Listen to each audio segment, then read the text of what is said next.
તેઓ પણ વરસાદના જ્યાં ત્યાં પડેલા પાણીની જેમ પોતાની આસપાસ રહેલા સંસારી લોકોના ગુણધર્મ ધારણ કરી લે છે અને તેથી તેવા વક્તાઓ પાસેથી ભગવત કથા સાંભળતા જ્યાં ત્યાં પડેલા વરસાદના જળનું ગંદુ થઈ જવાના જેમ શ્રોતાઓના મનોભાવ પણ સાંસારિકતાનું દૂષણ ફેલાઈ જાય છે. અવર્ષાભ્ય એટલે પરસેવો કેવળ તપો જ્ઞાન વૈરાગ્ય ઇત્યાદિથી પોતાના વ્યક્તિત્વનો વિકાસ કરવાવાળા પરંતુ ભક્તિહીન ભગવત કથા કરનારા પ્રવક્તાઓનો મનોભાવ પરસેવાની જલબૂંદોની જેમ સમજવો જોઈએ. પરસેવો જેવી રીતે પરિશ્રમનો દ્યોતક હોય છે પરંતુ તે કોઈ બીજા વ્યક્તિના કામમાં આવતો નથી, તેવી જ રીતે એક ભક્તિહીન વ્યક્તિના તપ જ્ઞાન અને વૈરાગ્ય ઇત્યાદિથી કરાયેલી સાધના પણ અન્યના કામમાં નથી આવતી. પરિણામ સ્વરૂપે એવા વક્તાઓથી કથા સાંભળતા ભગવત સ્વરૂપ ગુણધર્મના ભક્તિમય અભ્યાસના અભાવના કારણે પરસેવાની જેમ જ્ઞાન માર્ગ, તપ માર્ગ અને કર્મ માર્ગનું બિન ઉપયોગી ગંધ મળતી રહે છે.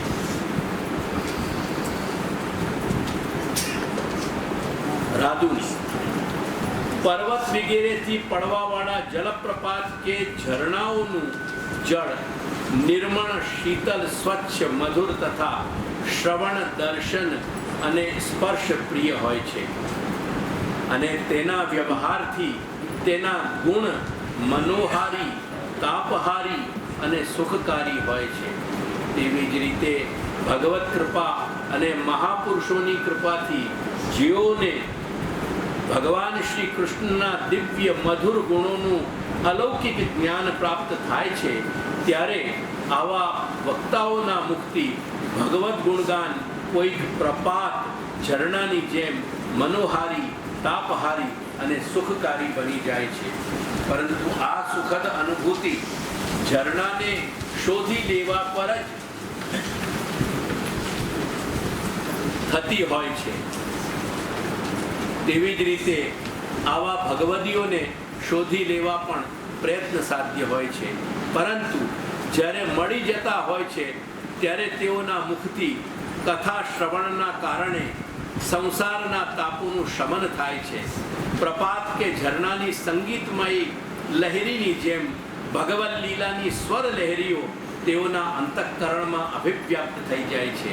તેમજ આ જળના ઔષધિ તુલ્ય ગુણ હોવાના કારણે તેઓનું અંતઃકરણ સાંસારિક આવેશોના દુઃખોથી નિવૃત્ત થઈ સુખકારી સ્વાસ્થ્યને પણ અનુભવે છે. 14. પ્રશ્વા જે વક્તા સકામ ઉપાસક હોય છે તેમજ દુર્ગા, મહાદેવ, ગણપતિ, ભૈરવ, વરુણ, ઇન્દ્ર કે નવગ્રહ અથવા અન્ય દેવ પણ, એનો પણ એક અર્થ લગાવી દેવું, અન્ય દેવો પણ વગેરેની ઉપાસના કરતા હોય છે. આવા ઉપાસક જો પ્રસંગોપાત પણ એવો અહંકાર કરે કે અમે ભગવાન શ્રી કૃષ્ણની કથા પણ કહી શકીએ છીએ. કોઈ કેમને પૂછે કે તમે કરી શકશો આ કથા, તો એમને અહમ આવી જાય કે કેમ ના કરી શકીએ. અમે નિશ્ચિત ભગવાન કૃષ્ણની કથા કરી શકીએ. અને જો કથાના વક્તા બની જાય તો આવા વક્તાઓને ઝાકળના જળબિંદુઓની જેમ સમજવા જોઈએ. કારણ કે જેમ ઝાકળના જળબિંદુઓ ક્યાંકથી આવીને ક્યાંક પડે છે, તેવી જ રીતે અન્ય દેવોની ઉપાસના કરવાવાળા કથાકારના મોઢાથી કૃષ્ણ લીલાનું કથન પણ અસ્વાભાવિક બની જાય છે. જેમ સ્નાન, કેમ કે ઝાકળનું જળ એક રીતે અસ્વાભાવિક હોય છે, બની જાય છે. જેમ સ્નાન પાનમાં ઝાકળના બિંદુઓ ઉપયોગી નથી થતા અને થોડાક પણ તાપ પડવાથી તેઓનું બાષ્પીભવન થઈ જાય છે, તેવી જ રીતે એવા અન્યાશ્રય કરનારાઓના મોઢાથી કૃષ્ણની કથા પણ ન તો કોઈ ભાવનું પોષણ જ કરી શકે છે અને ન તો ભગવદ લીલાની ભીનાશનો અનુભવ કરાવે છે. કારણ કે જો થોડાક પણ દુસ્સંગનો તાપ લાગે તો તેવા વક્તાઓના મુક્તિ કરાયેલું શ્રવણ ઝાકળના જળબિંદુઓની જેમ સુખાઈને ઉડી જાય. સ્યંદમાન વર્ણાશ્રમ ધર્મનું નિરૂપણ કરતા ભગવાન શ્રી કૃષ્ણની નવધા ભક્તિમાં તત્પર બની જ્યારે ત્યારે પ્રેમાવેશ અને ભગવત ધર્મોની આસક્તિના કારણે એ નિરૂપણની જગ્યાએ છે ને નિર્વહન કરી દો. તમે એનો નિર્વાહ કરે. જે લોકો વર્ણાશ્રમ ધર્મનું નિર્વાહ કરતા હોય, કૃષ્ણની નવધા ભક્તિનું પણ આચરણ કરતા હોય અને કેટલાક અંશમાં પ્રેમનો પણ આવેશ હોય એમને, અને ભગવત ધર્મોની આસક્તિના કારણે આવા વક્તાઓનો ભાવ વરસાદી નદીના પ્રવાહની જેમ જાણવો જોઈએ. જેમ વર્ષા ઋતુમાં ક્યારેક જળ વધુ આવી જાય તો આવા લોકોની ભગવાન માર્ગીયતા પણ વધુ દેખાવા લાગે. વળી પાછી ગ્રીષ્મ ઋતુ આવે તો તેની જેમ થોડાક વખતમાં તેઓની અંદર રહેલો ભગવત ભાવ સુખાઈ ગયેલો પણ દેખાતો હોય છે. આવા ઉચ્ચા વચનોના કારણે તેઓના ભગવત ભાવ પણ નિરંતર એક સરખો રહેતો નથી. તેઓની અનિયમિત સાધનાના કારણે આવા વક્તાઓ પાસેથી ભગવાન માર્ગના શ્રોતાઓને કોઈ પણ જાતનું કથાસો મળતું નથી. સ્થાવરા કેટલીક નદીઓ બારેમાસી હોય છે, તેમાં અતિવૃષ્ટિથી પૂર પણ નથી આવતો કે અતિતાપ અથવા અનાવૃષ્ટિના કારણે જળનું સ્તર ઘટતું પણ નથી. એવી જ રીતે જે વક્તાઓમાં ભગવત કથાના કારણે પ્રેમાવેશનો પૂર આવતો નથી કે તેઓનો રુચિનો અભાવ પણ કે પ્રેમાવેશનો પૂર આવતો નથી કે તેઓને રુચિનો અભાવ પણ થતો નથી, પરંતુ પોતાના પ્રવાહ માર્ગે જ વહેતી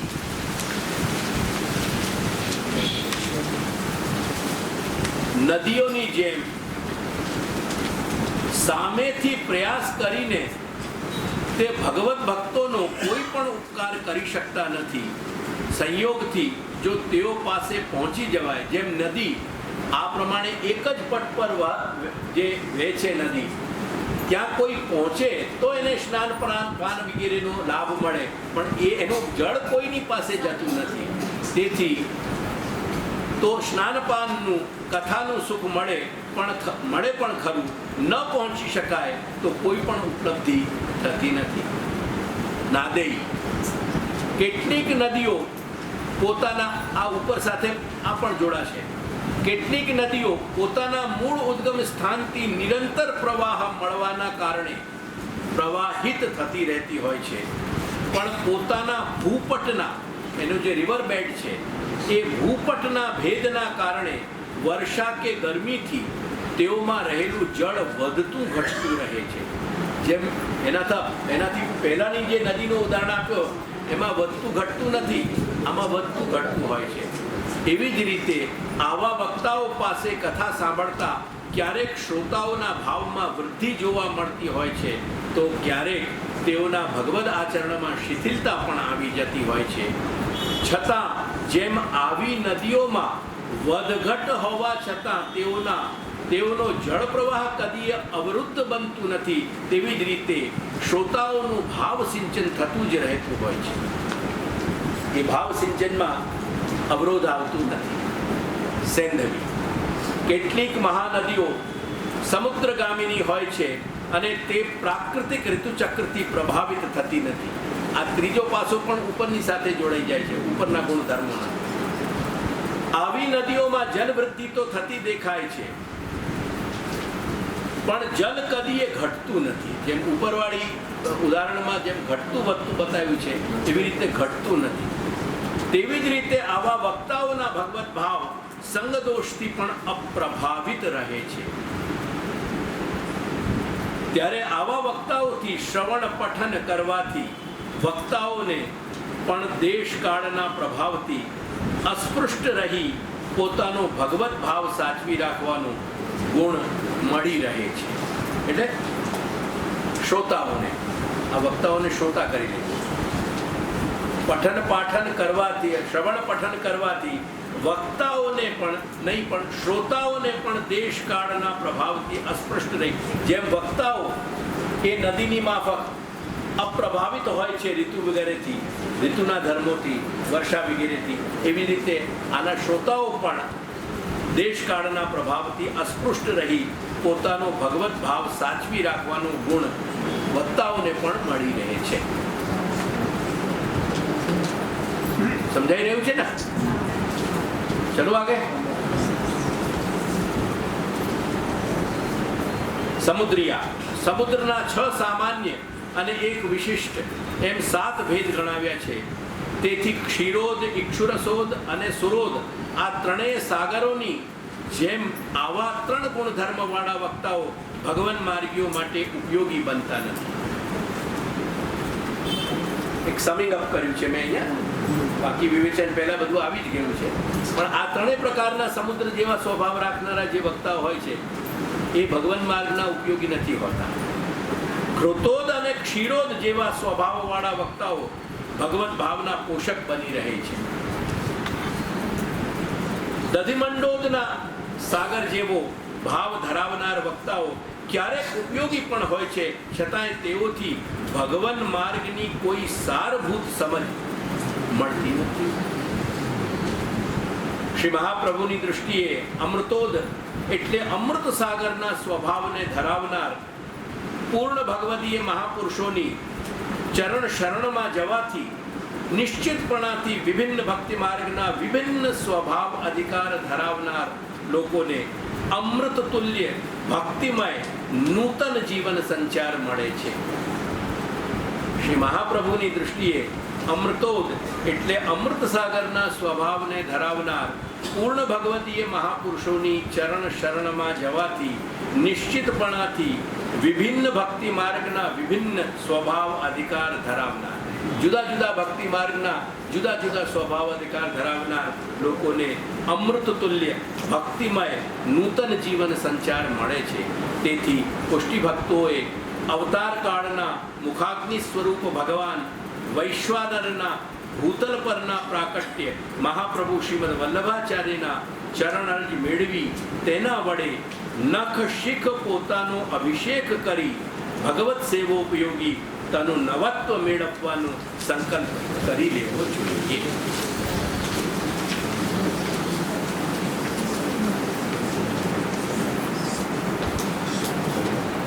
સર્વાભ્યાસ 20મો ભેદ. ક્યાંકથી ઉદ્ધૃત કે ભરેલા જળપાત્રોની જેમ અને અન્ય બીજા માધ્યમોથી કે વરસાદ વગેરેના કારણે પડતા જળથી ભરેલા પાત્રોની જેમ જળના આ બંને માધ્યમ બીજાઓના કારણે જ અસ્તિત્વ પામે છે. ખ્યાલ આવી ગયું? બીજાઓમાંથી જ એમનામાં પાણી આવે છે અને પોતપોતાના પાત્રના આકાર, પ્રકાર અને પરિણામને ધારણ કરેલા હોય છે. તેથી આવા ઉદ્ધૃતોદક અને પતિતોદક જેવા સ્વભાવ ધરાવનાર વક્તાઓ પણ આંતરમિશ્રિત ગુણધર્મો વાળા હોવાના કારણે કોઈનો પણ હિત સાધી શકતા નથી. ક્યારેક તો પોતાના જ પાત્રની અતિ ક્ષુદ્રતા હોવાને કારણે તેમજ ભરાયેલા જળની દોષરૂપતાના કારણે પોતાનું જ હિત સાધી શકતા નથી. શ્રી મહાપ્રભુ તેઓના ફળ ને પણ તેઓની પાત્રતાના અનુરૂપ જ માને છે. મારા બનતા પ્રયાસોથી મેં મહેનત કરી છે કે આ બધું તમને સમજાય. આ 4 દિવસની પત્રાવલીને સાચવીને થોડુંક અત્યારે હમણાં 2-3 દિવસમાં એનું અભ્યાસ 1-2 વાર કરજો તો કમસે કમ મારી મહેનત પ્રત્યે હું તમારો ધન્યવાદનો ભાવ સમજીશ. અન્યથા આ બધું જ તમારા ધ્યાનમાંથી નીકળી જશે. હવે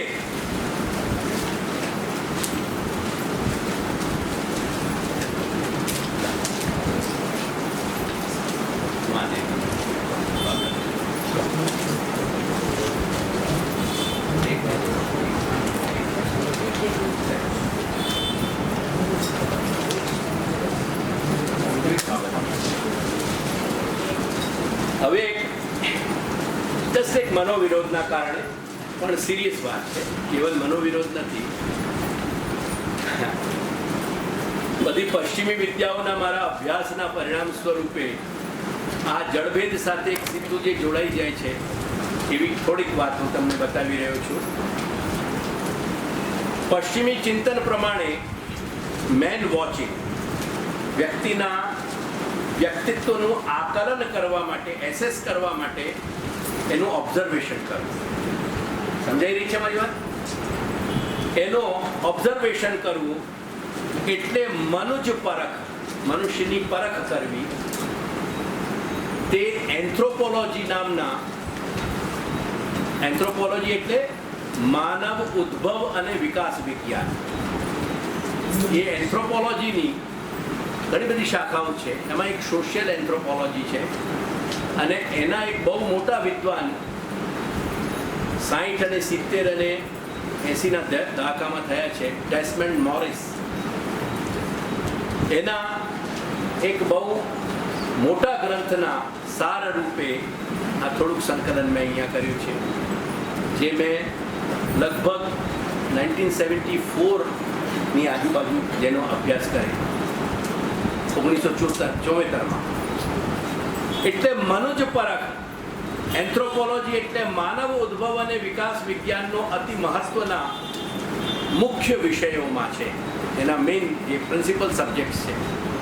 આ વિષય પર દૃષ્ટિ નાખીએ તો વિજ્ઞાનની આ શાખાના ઉદ્ભટ વિદ્વાનોએ મનુષ્યની આંતરવૃત્તિઓની પરખ કે પીછાણ માટે કેટલાક મુદ્દાઓનો અભ્યાસની ભલામણ કરી છે. કેટલાક મુદ્દાઓની સ્ટડી કરવી જોઈએ એવી ભલામણ એ લોકોએ કરી છે. ડેસમન્ડ મોરિસ નામના એક અતિ પ્રસિદ્ધ અને ઉચ્ચ કોટીના વિદ્વાને એન્થ્રોપોલોજી, ઉચ્ચ કોટીના વિદ્વાન એટલે પશ્ચિમી સભ્યતાનો, પશ્ચિમી વિજ્ઞાન, એન્થ્રોપોલોજી નામના વિષયમાં અનેક ગ્રંથોની રચના કરી છે. તેમાં તેમના એક ગ્રંથનું નામ ઉપયુક્ત વિષયને લઈને, એનું નામ પણ મેન વોચિંગ જ છે. એ ગ્રંથનું નામ મેન વોચિંગ જ હતું.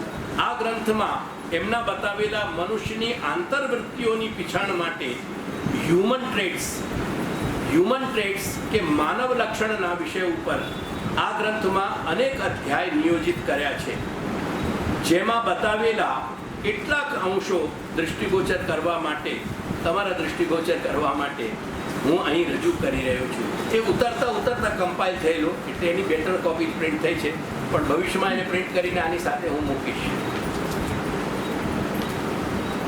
એના ગુજરાતી સમકક્ષ શબ્દો મને આપવા હતા, પણ હું સમયના કારણે નથી આપી શકતો. એનો અનુવાદ હું કરીને સમજાવીશ.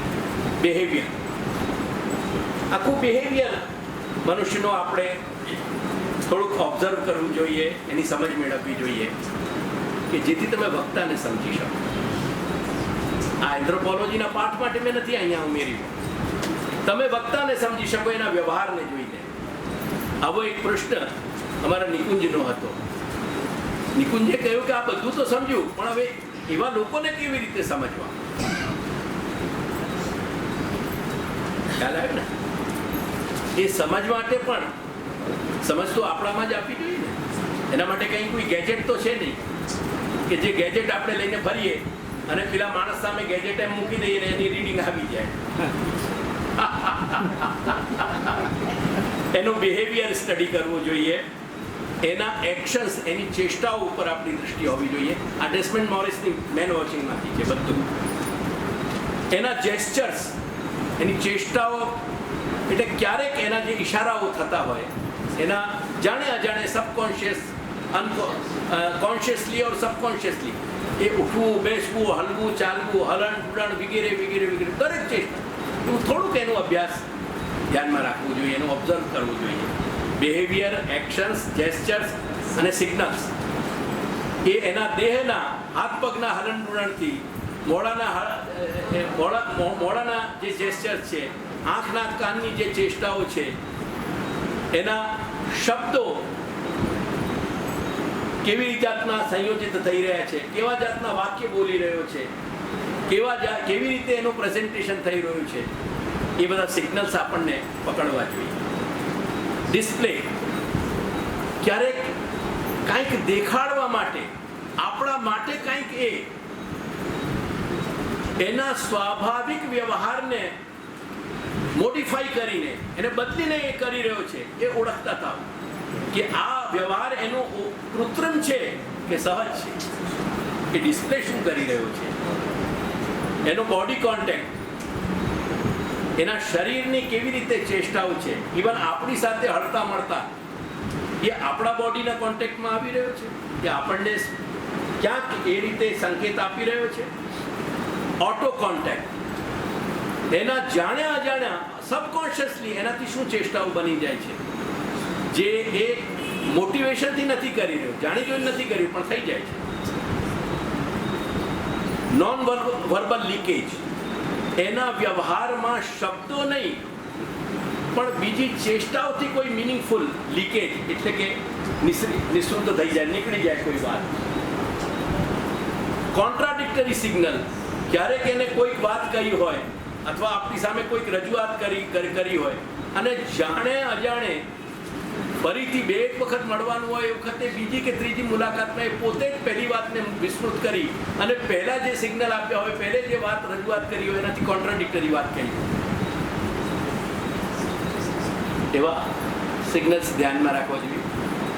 હવે તમે એવો પણ પ્રશ્ન કરી દેશો કે આટલું બધું કોણ કરશે, એ શંકાનું મારી પાસે પ્રત્યુત્તર નથી અને એના સમાધાન માટે હું બેસ્યો પણ નથી. આ બધી વસ્તુઓ કંઈક ક્લાસરૂમમાં બેસીને વર્ષ 2 વર્ષ અધ્યયન કરવાનું નથી. આ થોડીક વસ્તુઓ જાણીને ઓલરેડી તમારા મેકેનિઝમમાં હોય જ છે. તમે 99% મળવાવાળા વ્યક્તિઓનું એસેસમેન્ટ કરતા જ છો. ક્યાંકથી જઈને આવો લોકો ને પેલો માણસ મને સારું ના લાગે, એ કયા આધાર? તમારી પાસે કોઈ સ્ટડીનો આધાર નથી. એટલે પ્લીઝ ડોન્ટ એબનોર્મલી કંઈક પ્રશ્ન મને નહીં કરતા નહીં, કેમ કે એનો કોઈ મિનિંગ નથી. એક સમયનો અપવ્યય છે. કોન્ટ્રારી સિગ્નલ્સ, અને વિચાર કરશો તો મારી વાતની ગંભીરતા તમને સમજાશે. સ્ટેટસ ડિસ્પ્લે, એ તમારી સામે પોતાના વ્યક્તિત્વને કેવી રીતે રજૂ કરી રહ્યો છે,